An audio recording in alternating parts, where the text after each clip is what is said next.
The last couple years is get students involved with the Data Summit and bring STEM into the fold. And I think the secretary said last year we had 5 sessions for STEM, and this year we have 18. So we're really excited about that growth. But being able to bring the students in too has been huge. We're super excited to have them here, to have them, give them the ability and the platform to present to all of you about the great work that they're doing in STEM. So real quick, the high schools are Conrad, Weiser, Lower Dauphin, South Fayette, and Strath. And I'm going to bring Judge Pittman up here. He's the special consultant to the secretary for STEM, and he's going to give you a brief update and then start introducing our teams.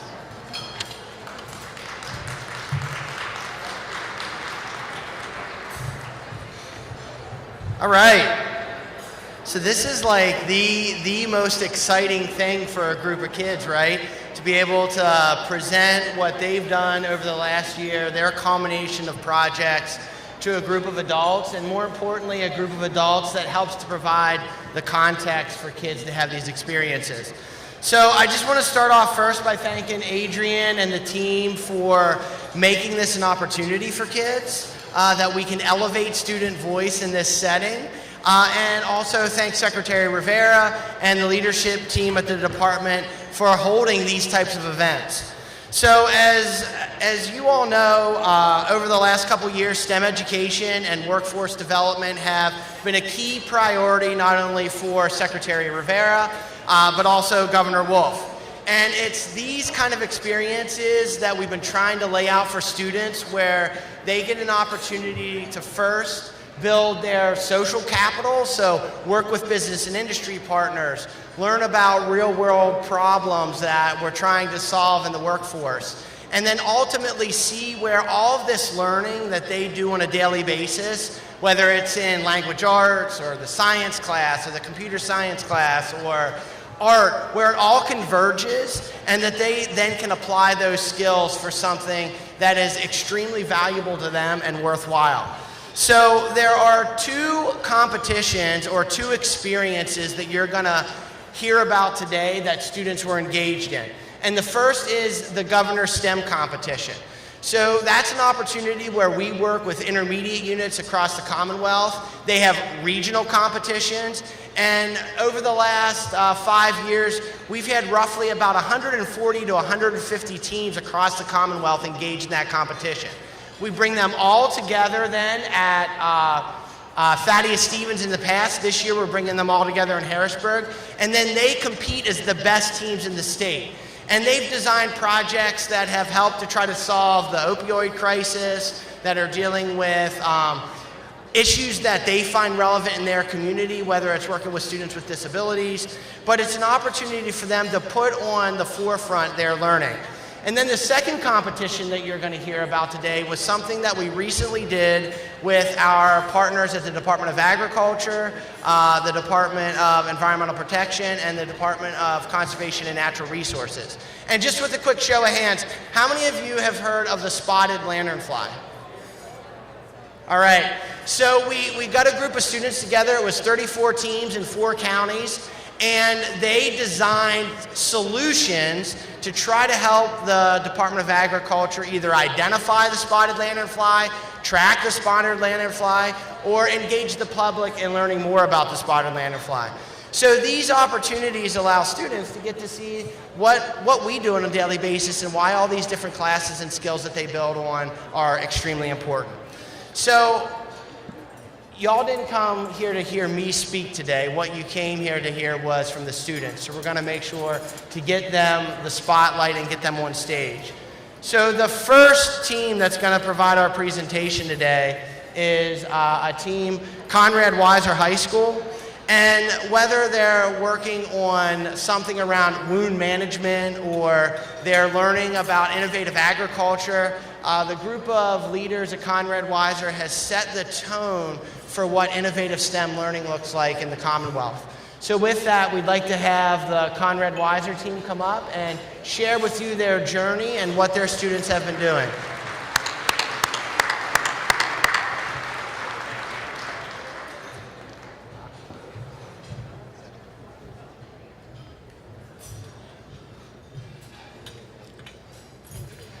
Okay, so Conrad Weiser is a medium-sized school district in Berks County, right along the border of Lebanon and Lancaster counties.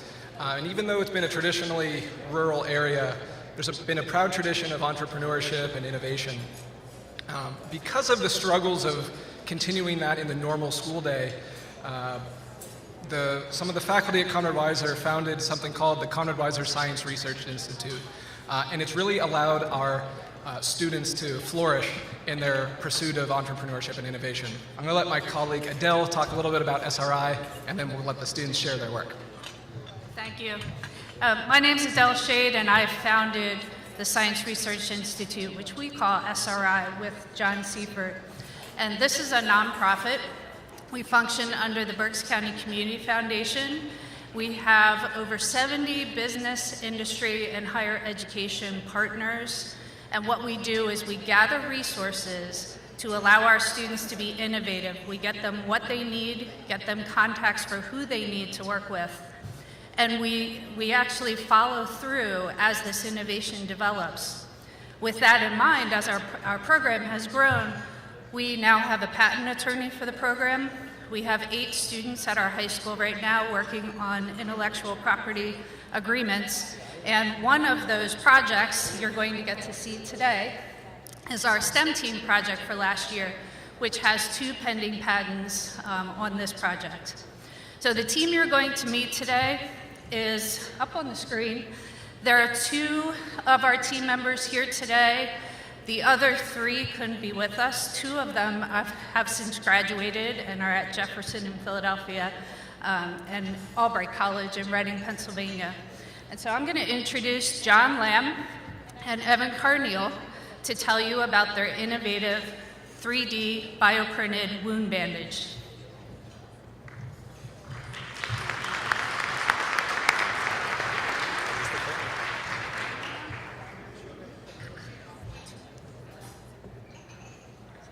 I don't know if this is okay.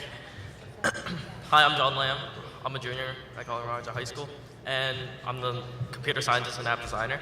Our project is to develop an app that can measure a wound's proportions and send the proportions to a 3D printer. It can measure the length, width, and depth of the wound, and it would print out a personalized bioactive glass bandage for the wound. All images without citations are original works of the author or freely distributed clip art.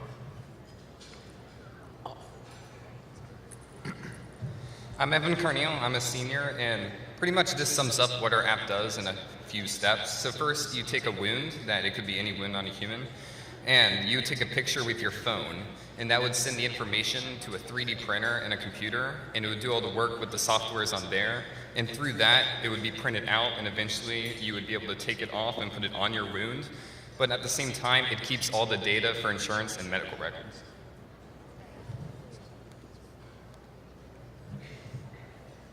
So I programmed the app using Xcode. It's Apple's software that allows to develop apps for the specific iPhones, iPads, iPods. Xcode runs off the language Swift. It's kind of a computer scientist language that is the most basic for app development, but is difficult still. The other languages include like Xamarin and Java. Xamarin codes for all 3 languages, which is Androids, iPhones, and others. And I programmed the user interface where it would set a node at a specific position, and you would measure across, and it would measure the distance between the node, 2 set nodes, which are points where you would set, and then it would measure the meters, centimeters, or anything. And it was developed using Xcode. This is the algorithm that was used to find the depth of the wound, because usually when you take a picture with a camera, you can't really get all 3 parameters of length, width, and depth, but using this, it would get the different focal points of the wound, and then you could actually get the depth from that. So we're using a 3D printer in this because that opens up more opportunities. You can put different materials in it. You can make your own materials. It works really well with a computer. You can change anything you want with it. You can set all the different settings you need for it, and overall it just opens up way more opportunities. So bioactive glass is a chemical that is composed of, well, it's chemically composed of natural chemicals that are found in the body, so it's safe for the body. And it also removes scarring. It's antimicrobial, and basically we're using it to print out the bandage, and it would be put into the bandage and heal the wound faster. It doesn't leave scarring, and regenerates the cells in the tissue. This is Maddie Bright's research, who isn't currently available. She's at Thomas Jefferson, and this is the research that she did on the specific bioactive glass to test if it's antimicrobial and that it does kill infections. This is a spectrophotometer that she used, and this shows that it kills the fungus that could be located inside of a wound. That's another study that she conducted. So this shows the different layers of the bandage, and each layer in this is separated into 3, but each one has different chemicals in it, so that would help in the different healing processes of the skin. So it would have to be made separately. So there would also have to be an adhesive, because when you have the bandage, there is the chemical parts of it, but then you also have a normal bandage on top, so that's why it's in different steps. And with this, with the marketing, it would be more, you would get all the materials with the printer, but the things you need to buy would be the stuff you have to put in it. So in this instance, it's the filament that you need to put into it. So there, the filament you could get with different chemicals in that too, and that's all made before that. So our planned improvement, we're currently for 2 provisional patents for our project, each of which we're currently working on. And basically, we're using bioinks. A planned improvement for ours is using a bioink, which would go into the cartridge of a 3D printer. And instead of having a filament, which is a strand, it would print out the specific spots of where you would want. So it would use like a different layer, and the bioinks would switch to the cartridge, and it would fill out onto the 3D platform for the bandage. Another planned improvement that we wanted was, I'm currently doing research on Xbox Connect, where it would measure the wound automatically, because it has interferometer inside of it, which would reflect the light back into it and measure the wound proportions automatically. It reflects back the light from the set point that it goes into, checks the wound's length, width, and depth, and automatically scans it, and then sends it to a computer for a 3D printer to print out of. And it would basically allow us to measure for the negative space of the wound rather than the actual wound itself, and then that would fill out. So then the bandage would go inside of the wound. Instead of being on top, it would go into the wound and basically heal the wound at a higher level with the bioactive glass. In conclusion, we found that science and business is all intertwined, that we really need science and business together to actually produce a product. Like, for example, we're doing a provisional patent, even though we thought we were just going to go in this for science and computer science, just app design. But we see that for a provisional patent to actually make a product, we need the business side of things. And yeah, if you have any questions, feel free to ask. Thank you.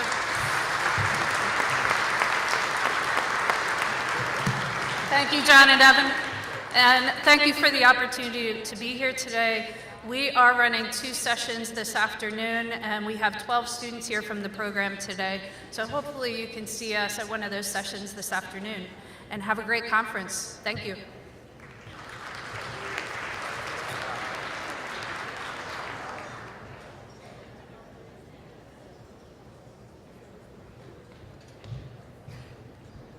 All right. So as you can see, we got definitely some talented students in Pennsylvania. And what I want you to take notice is the depth and the breadth of the project. So that really focused around healthcare, and STEM healthcare jobs are some of the fastest growing in the Commonwealth. But we often think of those in like that registered nurse space or different things. This was an opportunity for them to share that innovation above and beyond those particular spots. But the next project is really about changing the way that we engage with the environment, and what things we should be developing and producing, and maybe what things we shouldn't be developing and producing. So this is our all-girls team from Lower Dauphin High School, and their project in the Governor STEM competition was called Plastic Oka.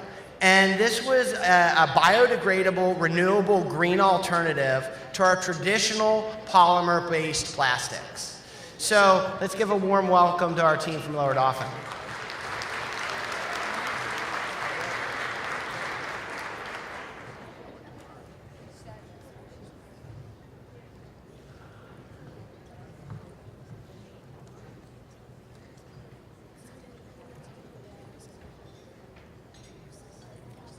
Hi, I'm Annie, and this is Morgan, Haley, Kelly, and Abby, and we are all in 12th grade at Lower Dauphin High School. So some of you might remember what it was like to be a senior in high school. Our daily problems include things like studying for AP exams, applying for scholarships, and in the case of current high school seniors, how many likes we got on our latest Instagram post. I'm sure you can all relate. When we think about the future, we're more concerned about where we might go to college or what we might wear to our senior prom, rather than the future of Pennsylvania in 5 to 10 years. Being involved with STEM teaches us that looking at the bigger, broader picture is important and worthwhile, and that ultimately, the problems that us teenagers deem as huge problems aren't going to be problems in the coming years. However, there are plenty of actual huge problems that Pennsylvania will face in the near future. Many of these problems can be solved or improved upon with the use of STEM. As 18-year-old girls, we don't exactly have a very broad scope of which problems will most impact the lives of the majority of Pennsylvanians, but we knew that whatever this biggest problem was, we wanted to be a part of the solution. So we decided to ask residents of Pennsylvania via a survey, how can your life in Pennsylvania be improved by STEM? We asked the participants of our survey 2 questions. We asked for a zip code so that we can make sure we got information from all across Pennsylvania. And we asked them the question you see on the screen. How can your life in Pennsylvania be improved by STEM? We gave participants a few options, including some of the ones you'll see here. We also gave them the choice to offer their own suggestions. And the results of our survey were really interesting. 43.1% of participants told us that they would like to see the introduction of a bioplastic to reduce plastic waste in Pennsylvania. A total of 148 people responded to our survey, and we were able to collect data from 36 different zip codes. So, after seeing the results of our survey, we decided that the best course of action was to answer this question. How can we reduce plastic waste in Pennsylvania? 94% of Pennsylvanians have access to recycling, but many Pennsylvanians choose to not partake or simply throw away trash that could be recycled. An interesting statistic that our team found is that Pennsylvania is the #1 importer of trash. There's over 6 million tons of trash that was imported just last year, and there are currently 35.4 tons of trash for every person living in the state. This was alarming to our team, so we decided to use our bioplastic idea to help with this outrageous amount of trash. And the solution to this plastic waste problem? Plastioka, the tapioca bioplastic. Plastioka is exclusively a 6-pack soda ring because the plastic was designed to degrade when it comes in contact with water. The results of our survey showed that citizens would be most positively impacted by the introduction of a bioplastic. So we decided to create Plastioka over other ideas you saw, like tires or pothole filling. So Plastioka is our final product, but it took a lot of brainstorming and trials to get there. So, after identifying our problem and deciding on our product, we began to plan. We researched bioplastics and biodegradable plastics because those are words that we've heard of before. We found that bioplastics are a lot better because they're a lot more environmentally friendly. So from there, we researched bioplastic recipes that already existed. Some of the better ones are shown here. So after researching and planning, we began to create our product. First, we made molds using Google SketchUp and a 3D printer. And we mixed up some of those recipes that you saw before. But none of these worked. They ended up melting our molds with the hot liquid plastic, and none of them really solidified. So first, we improved our mold by making it withstand higher temperatures, and then we improved our recipe. We researched components that made up a plastic, and we found that the 2 main ingredients were a biopolymer and a plasticizer. We ran trials changing the proportions of these 2 components, and we mostly increased the biopolymer because we wanted a stronger plastic. There were also different types of biopolymers that we used, like a liquid versus powdered starch, and we found that tapioca starch works best for us, hence the name Plastioka. So we created a lot of different plastics, and some of them worked really well, and some of them not so much. We had ones that were waxy, sticky, but some of them were really good, but they were all too thin when they ended up drying. So again, we improved our mold to make it thicker, and this did work, but it ended up making it rough and not so pleasing to the eye in the end.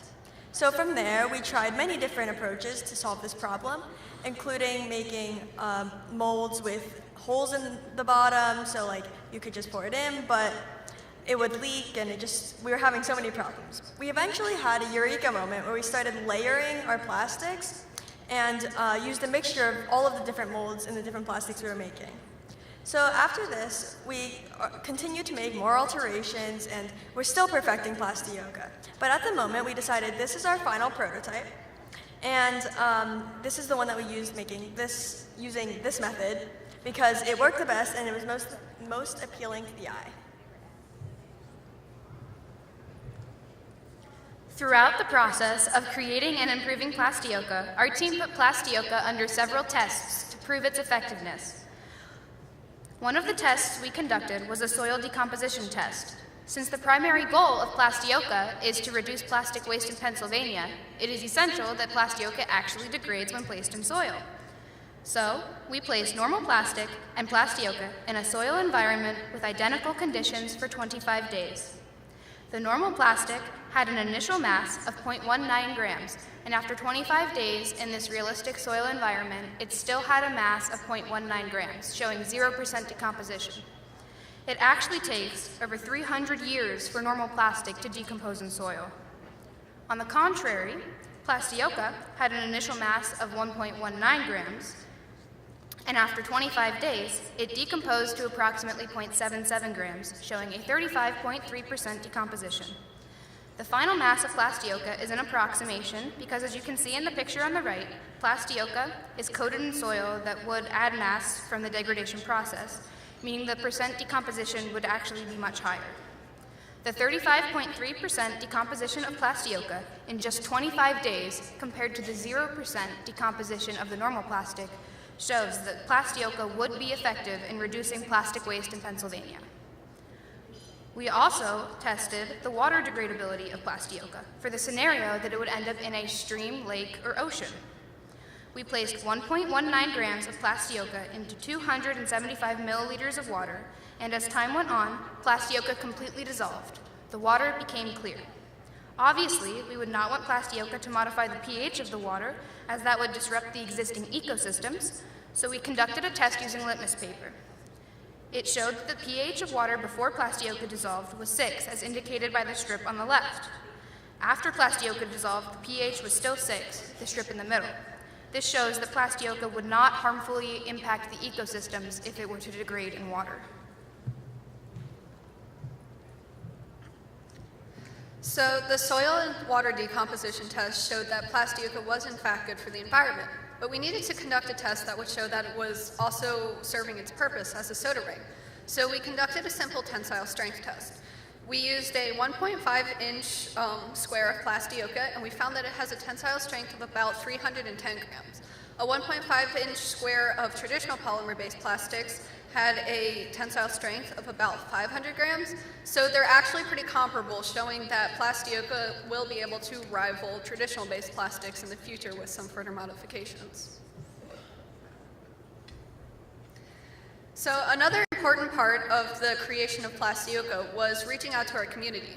We discussed earlier the survey that we sent out to our friends and our peers and our mentors to get their input on what they thought was an important problem in Pennsylvania. So after we had decided upon Plastioka as our route of study, we needed to reach out to people who were experts on the topic of bioplastics. So we reached out to a woman named Hannah Sherman from the Bioplastic Feedstock Alliance, and she sent me this really, truly riveting 40-page lab report that included a bunch of rubrics, basically, on what a successful bioplastic is. So you will see on the screen that there were 5 main requirements for a successful bioplastic. The first being that it's legally sourced, second being it's renewable, it cannot adversely impact food security, cannot result in the destruction of ecosystems, and it must provide environmental benefits. So we already discussed how the soil and water decomposition test showed that it's good for the environment, meaning number 5 is checked off.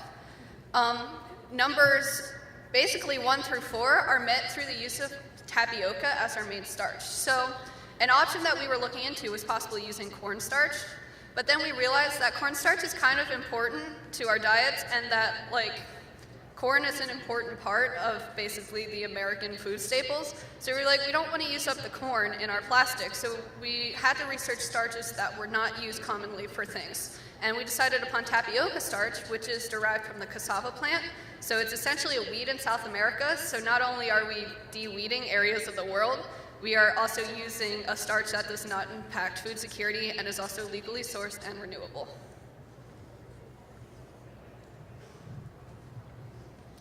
During the engineering design process, our team utilized all 4 aspects of STEM: science, technology, engineering, and mathematics.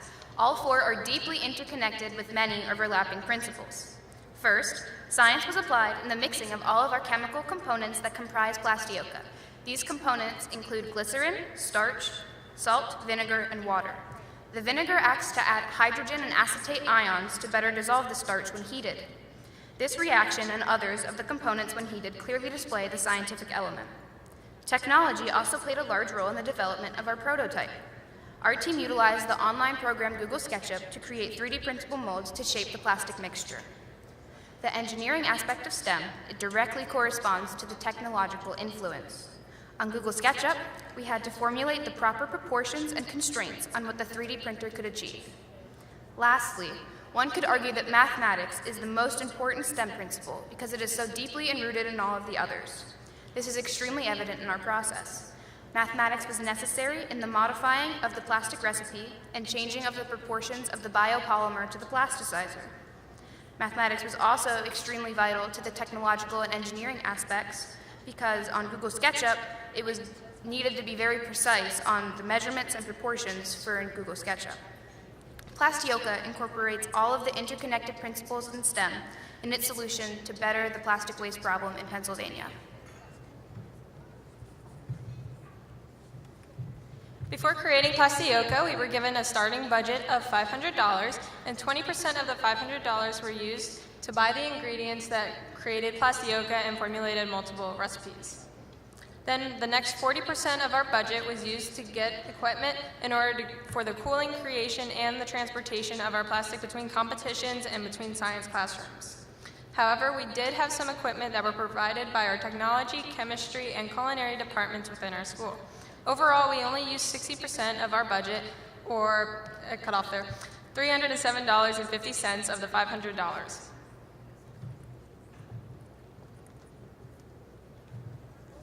So as young creators, we have to decide what we want the future of our product to look like.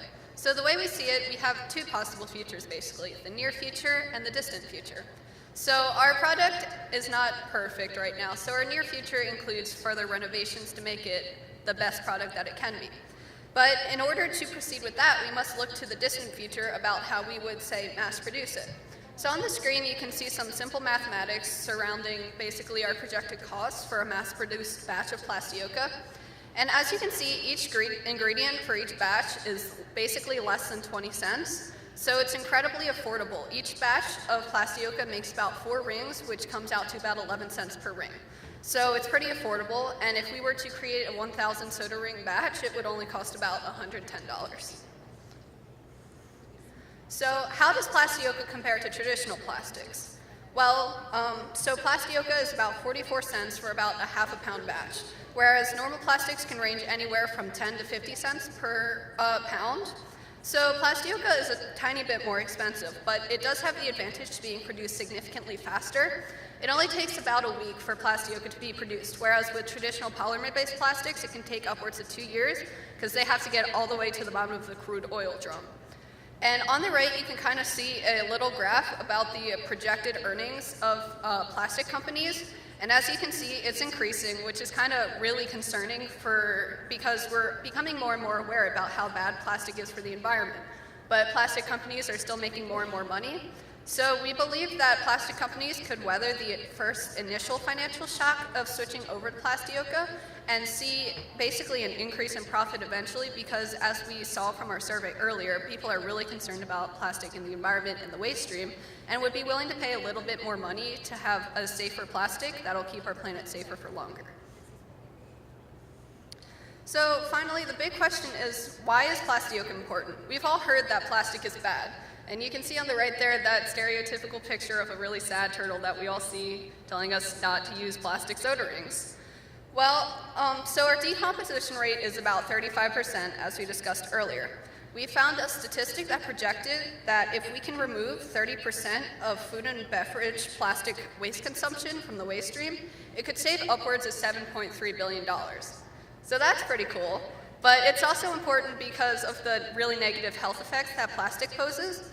So some of the bad health effects that you might not have been aware of are that some of the chemicals in plastic can cause adiposity, decreased sex hormones, endocrine and reproductive incapacities, as well as birth defects. So we definitely don't want people to be exposed to that, except here in Pennsylvania, over by around the Erie area, there's an area that is overrun with 600,000 plastic pieces per square kilometer.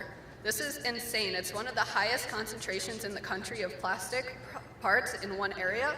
So we definitely need to reduce that so that we can save the planet, save the people, and everyone will be more happy.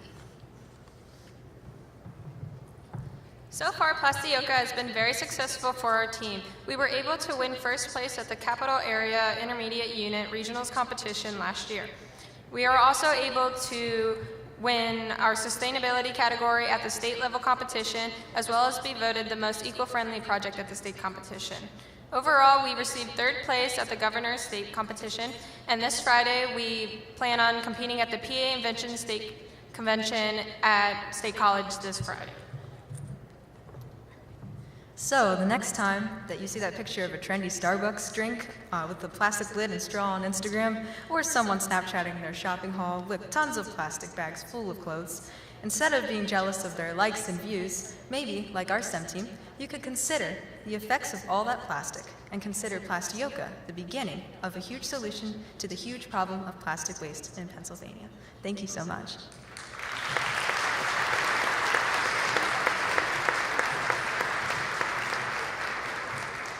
If you have any other questions about Plastioka or want to see some of our prototypes, we'll be down there after lunch. Thank you.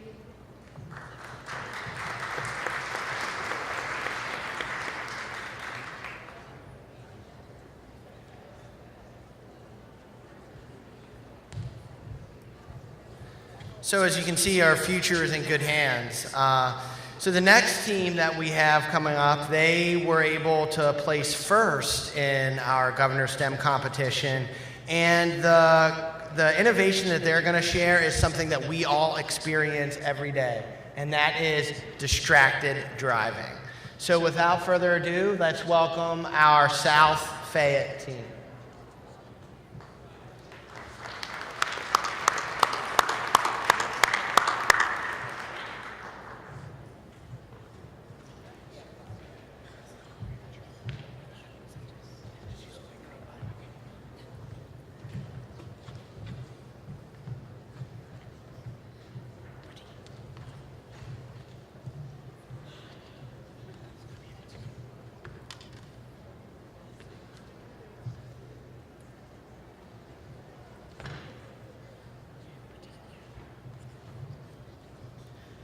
That moment when your life flashes before your eyes, and everything that was and could be is crystallized into a single moment, is one of the most terrifying experiences a person can go through.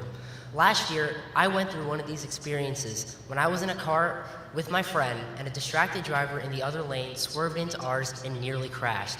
From that day on, I vowed that I would never drive distracted. We are the South Fayette High School STEM team, and we're excited to present to you KeyU, Keep Your Head Up, our solution to the distracted driving epidemic. Hi, my name is Parshu Vasva, and I'm a junior at South Fayette High School, and I was an engineering team leader and one of the designers on the team. Hi, my name is Pratik Chukalkar. I'm a senior at South Fayette, and I worked on the product testing, design, and documentation. Hi, my name is Raj Bokil. I was the lead fabricator and one of the Java programmers. Hi, my name is Swathi Senthil, and I worked on the documentation and creative design of our product. Hi, my name is Pranav Dantu. I'm a junior at South Fayette, and I worked on inner Java programming and also helped in product testing and design. When we decided to tackle the distracted driving epidemic, we had no idea of the severity of the issue. To find out the problems associated with distracted driving, we interviewed over 300 of our community members who gave detailing horrific events about their distracted driving experiences, giving us more insight about the problem and how it needed to be addressed. Over the past 3 years, the number of accidents caused by distracted driving has been on the rise. From 2014 to 2015, there was a 9% increase in the number of accidents.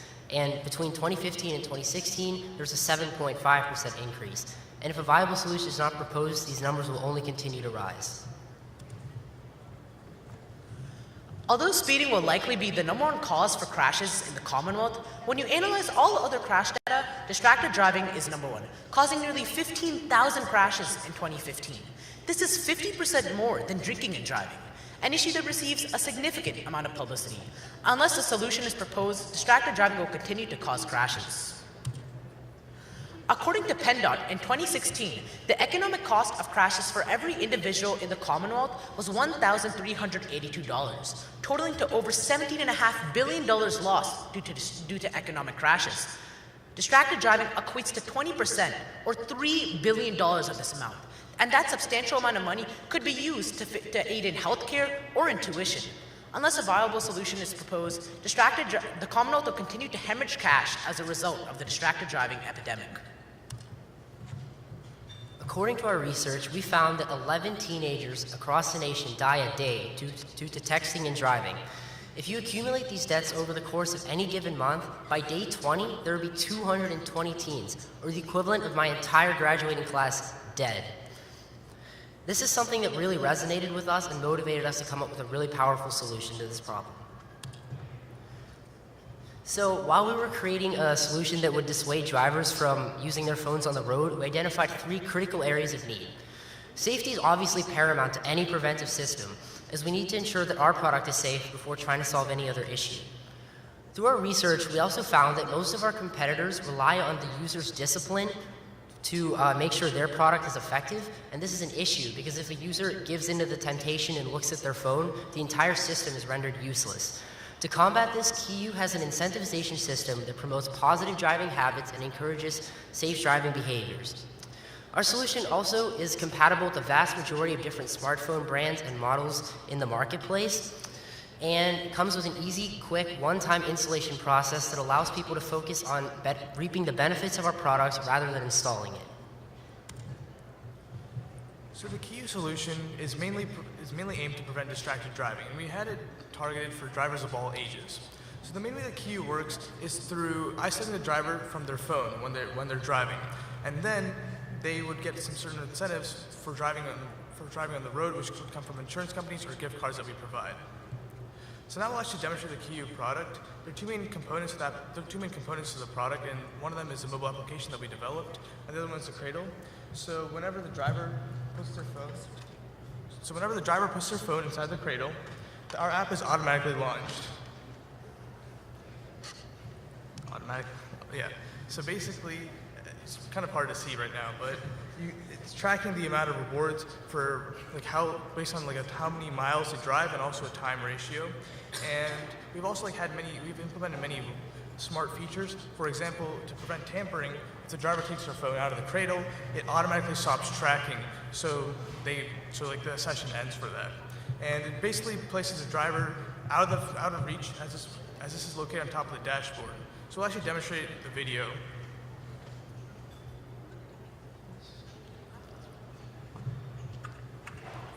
So it's really simple, and the driver just gets in their phone and places their phone. Gets in the car and places their phone on the cradle, and then they're done. So the most important and impactful step in the engineering process is the first step, think.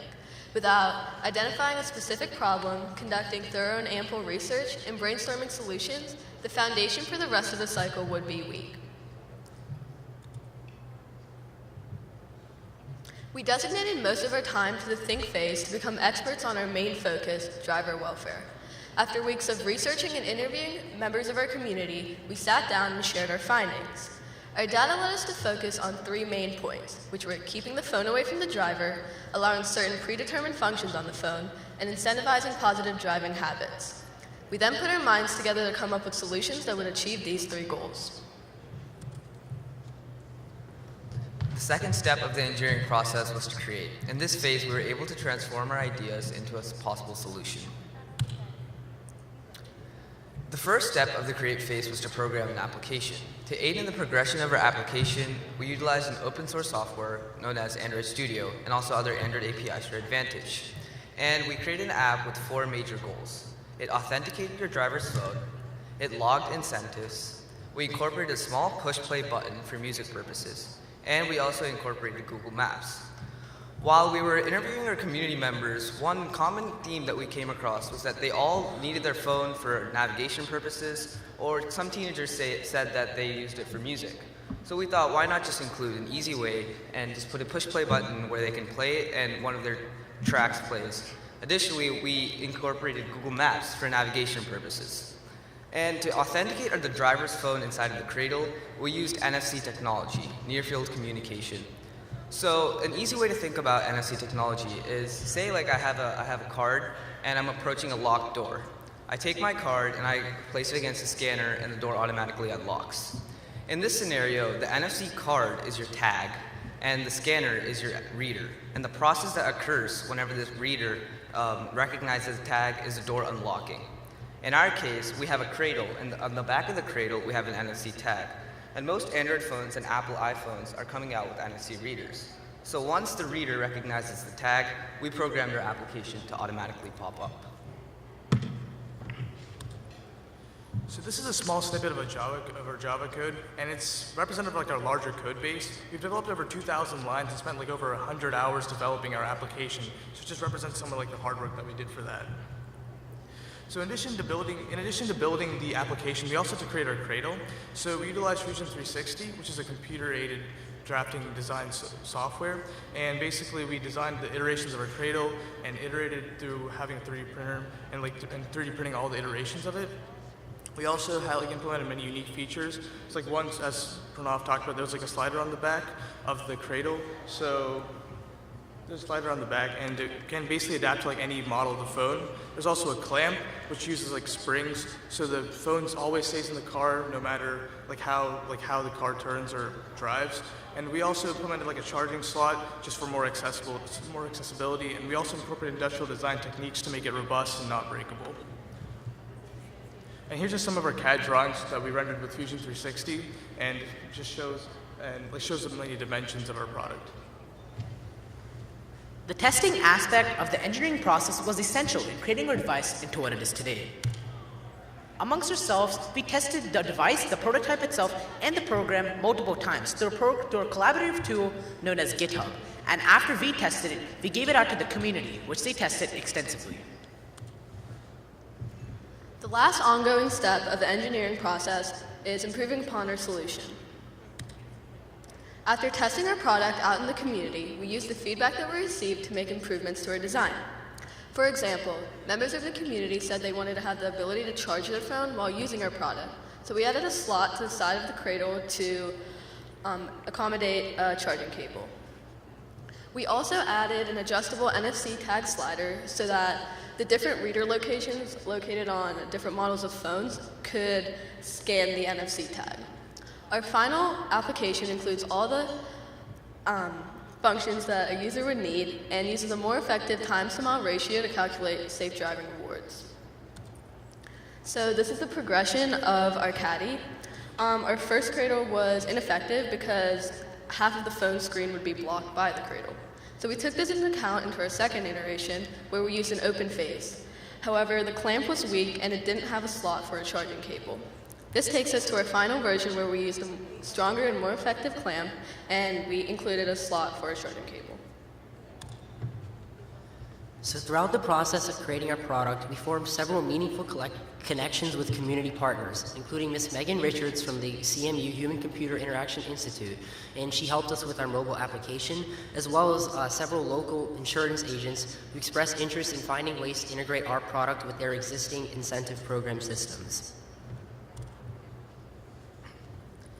While researching about this epidemic, we came across multiple other competitors that seemed to do the same thing as us. However, we found a stark difference between their products and ours.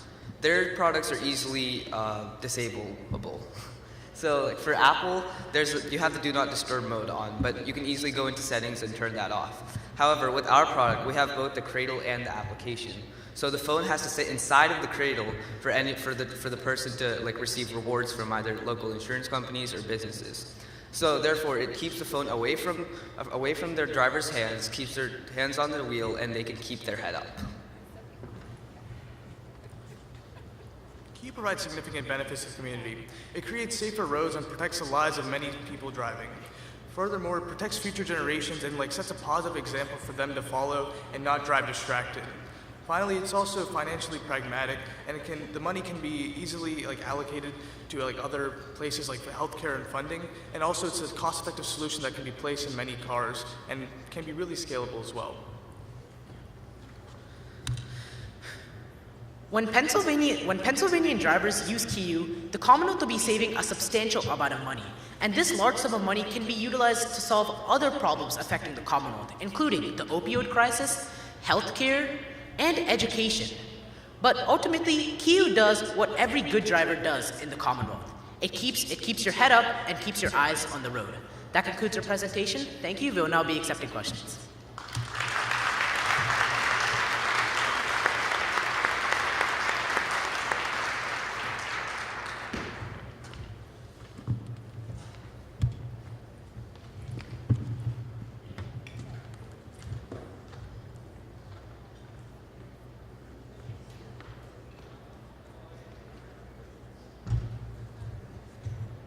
All right, so in the Governor STEM competition, the students are just given a general challenge, just to improve Pennsylvania.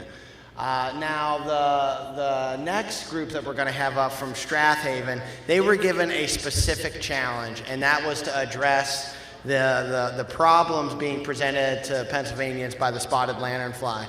And for those of you that are live in Dauphin County, we were recently just identified as part of the quarantine zone. So the design that these young ladies came up with was called Spotify, and it will allow you to connect to the Department of Agriculture when you report a sighting so that it can geolocate the spotted lanternfly and share with the Department of Ag where it's at, where you were at, and it'll allow them to better detect this particular pest. So let's please give a warm welcome to our two young ladies from Strath High School.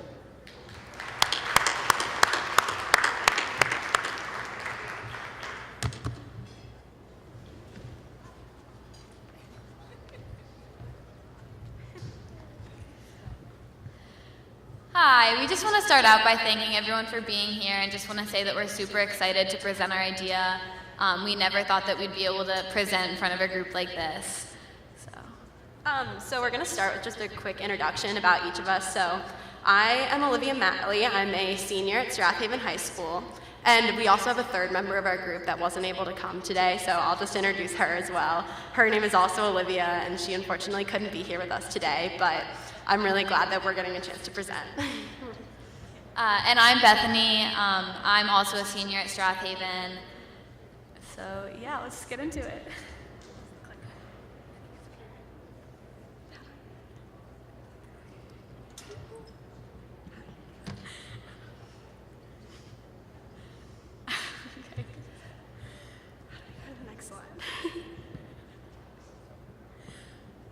Okay, we don't know how to get to the next slide.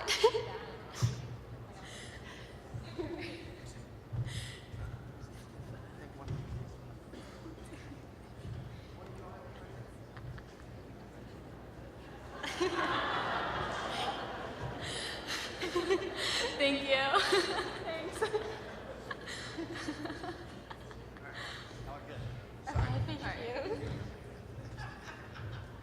Okay, so we're just going to start off with an introduction to the course that we took that got us into this app. So we started by taking AP Computer Science Principles, which is a course that's offered at our school, along with another computer science class. But we chose Principles, and going into this, we didn't really have much experience with coding, or any at all, really. So this was really eye-opening and let us have the opportunity to get our hands on some coding chances. So we took that last semester, and right now we are not currently taking that course because we have block scheduling, so we don't take that full year. And we're just looking forward to taking our AP test for that in May, and it really gave us the opportunity to advance this app and learn a whole new aspect of a STEM field that we never had the opportunity to before. So we'll start by giving a little information on the spotted lanternfly, which is the app that we had to create the app on. And so spotted lanternflies are an invasive species that are really bad for the environment. So we're trying to get rid of them. So please kill them if you ever see them. So they're an invasive species that come from China, and they're indigenous in China and India and Vietnam. And the climate around here is very similar to the climate of the area of China that they're from. So they thrive in this climate, and they also thrive off of a tree called the tree of paradise and other indigenous trees that we have here. So they originally just were in Pennsylvania, but now they're starting to migrate down into some other states like Maryland and some other ones. So after we got our task at the hackathon, we had to begin to develop our app. So basically the hackathon was a competition funded by the Department of Agriculture as well as the Department of Education. And it was a program that allowed our school as well as 2 others to compete and make basically an outline for an app that was able to track or find a way to help relieve the problem of spotted lanternflies. So this event was really helpful to get STEM and students involved in this process, and as well as share some of the things that people have been facing in real life scenarios and allow students to experience that as well. So we used the Marvel app developer to make our template, which is linked right there. So we could press on the link. Yeah, so this will be coming up in a second.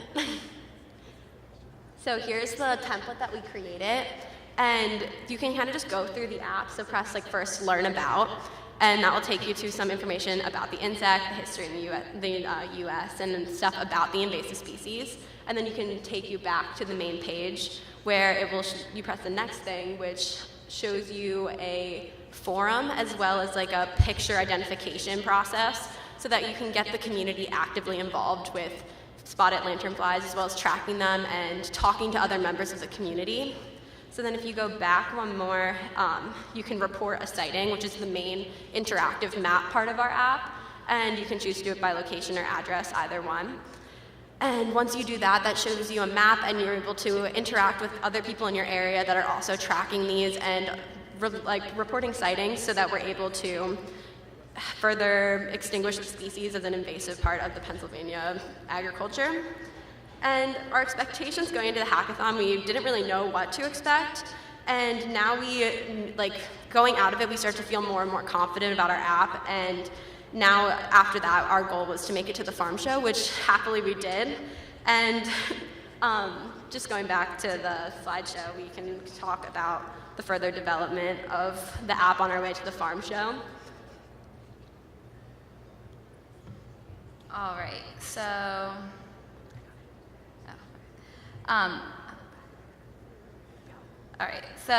after the hackathon, then we had to develop the app further. And so to do that, we continued advancing the app on MIT App Inventor, which allows us to use Firebase and Google Forums. So Firebase, it helped us a lot with the interactive part of the app, where you can, it's a lot easier to track them, and you can track it on the map, and then so that then everyone can see it, and everyone can see where spotted lanternflies are mainly are in the area. And so we're using MIT App Inventor because right now you can create apps and then it's usable for Androids. And then MIT App Inventor is currently in beta testing for iOS devices too. So pretty soon you'll be able to use it on all your devices.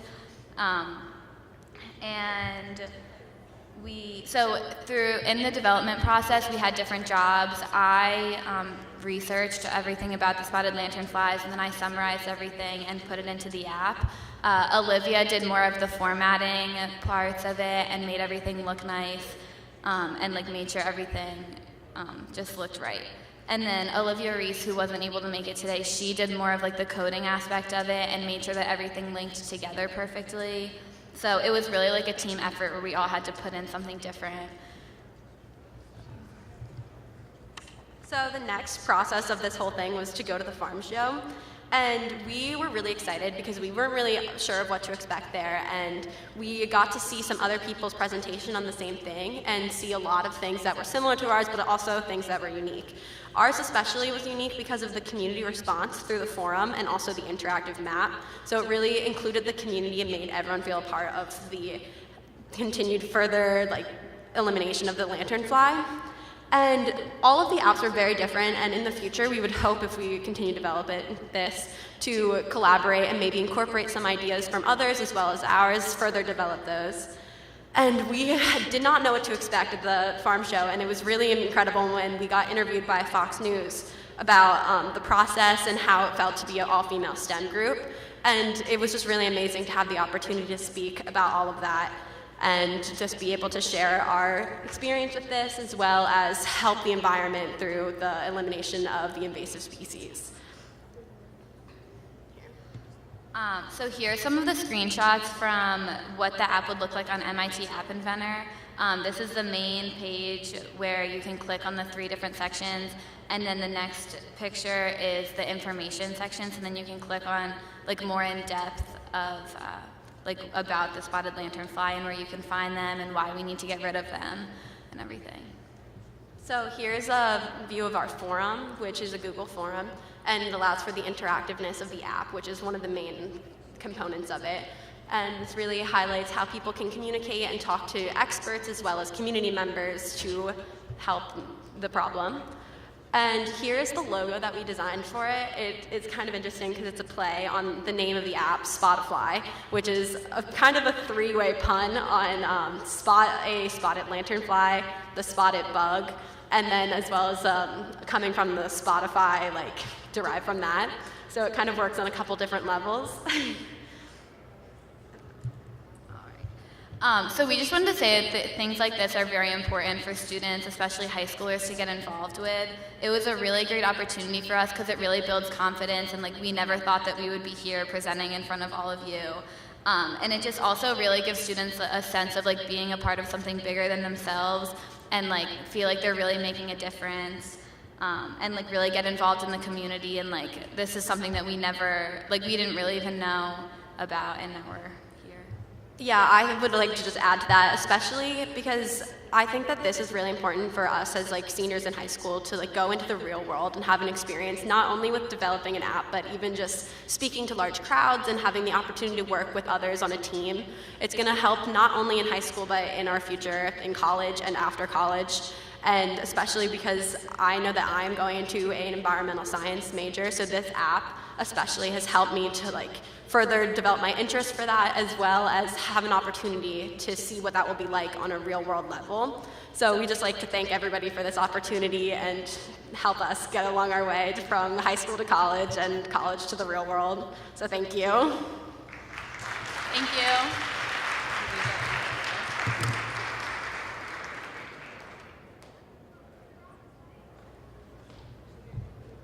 All right. Thanks everyone for your attention, and let's just give our students and teachers and educators one more round of applause.